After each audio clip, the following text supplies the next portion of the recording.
Not every cheap house is a good flip. Some are just money pits. The profit is made when you buy, not when you sell. If you choose wrong, no amount of paint or granite countertops are going to save you. Today, we're going to share the exact things to look at when looking at our properties before you buy a property to flip, so you can avoid those most costly mistakes. Let's start off with talking about location. What's the ideal location?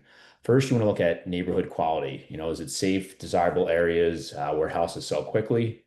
You want to look for good schools, low crime, nearby amenities that people like. If you also see that there's a lot of active listings in a neighborhood versus actual sold properties, that's probably signs of a declining market. And you could expect home values to kind of go down over the next 3, 6, 9 months. That's how long it'll take you to buy, renovate, and resell the property. So something there to adjust for too. With regards, in addition to market demand, what I was talking about there, you want to avoid areas with long listing times too, unless you want to maybe buy and hold for a while before you resell. Again, you got to look at what the current comps are and then look at what the active inventory is because that's essentially going to be your competition, and you want to price accordingly for that, especially if you see new active listings that look similar condition declining in price versus the solds from 3, 6, 9 months ago. And then also look for and be aware of in certain areas where there's emerging neighborhoods, places where new developments are happening or improving infrastructure like roads or a new off-ramp to a highway. These could add to rising values, which means a bigger profits and more demand. The second thing to consider too is what are the right property conditions when considering a flip? You could do easy rehabs that are just cosmetic, or you could run the full gamut, such as like structural repairs. So you got to figure out what type of rehab and how long of a project you want to do and what your experience is. So you want to look for properties maybe needing just mostly cosmetic updates, paint, flooring, kitchen, baths, if you're newer to project management and construction.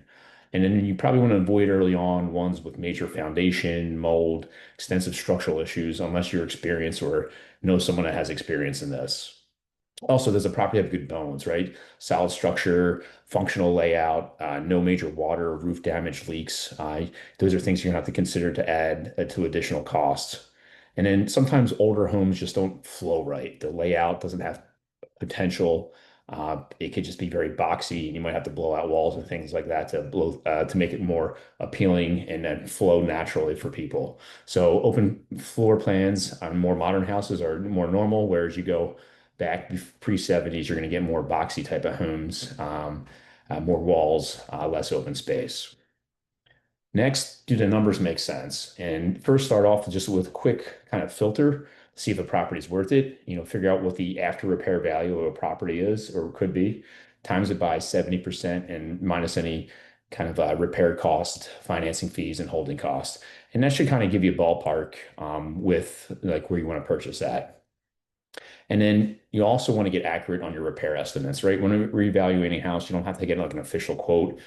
People in our membership community, we kind of give them kind of uh, rules of thumb in an Excel sheet or a Google sheet, essentially. And like, if you need a full rehab, this is what you need. This is what roofs cost, depending on the square footage. This is what plumbing, air conditioning, windows, etc. costs. So if you're doing a full rehab, you could probably use a rule of thumb. Plus, if you need roof, landscaping, other things, add on to that. If you're doing more of a minor renovation type of rehab, that broad-based rule of thumb don't work. Maybe it's you just paint, flooring, carpet, and it's just price per square foot, essentially. You got to figure out what you need there. And then don't forget about these other holding costs and financing costs that a lot of people overlook. You see all these shows on like TV about flipping houses. They a lot of times forget to plug in those holding costs, such as taxes, insurance, utilities, and financing costs. Like, especially if you have a lender on the deal or even hard money, it's double digit interest rates that you're not going to be accounting for there. Next, when thinking about flipping a property, you want to do what's the renovation, what's how feasible is it? Do you need, what types of permits and zoning do you need? You got to make sure your work is planned. So to get those proper permits and then line up the crews to then to do the work. And then do you have contractor availability? You got to manage that with the township and permits that are needed. And then who's paying for material costs and supplies, right?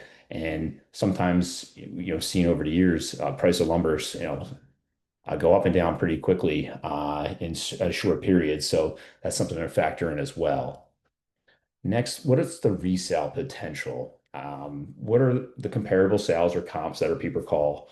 When determining your after repair value, you got to make sure it's a realistic on recently sold properties within that development, let's just say. And if your house is a 2,000 square feet, make sure you're looking at other properties that are around 3.2, plus or minus a few hundred, like 100 or 200 feet from that 2,000 square foot mark in my example. And then also, I always recommend looking at actives in this market because certain markets are declining.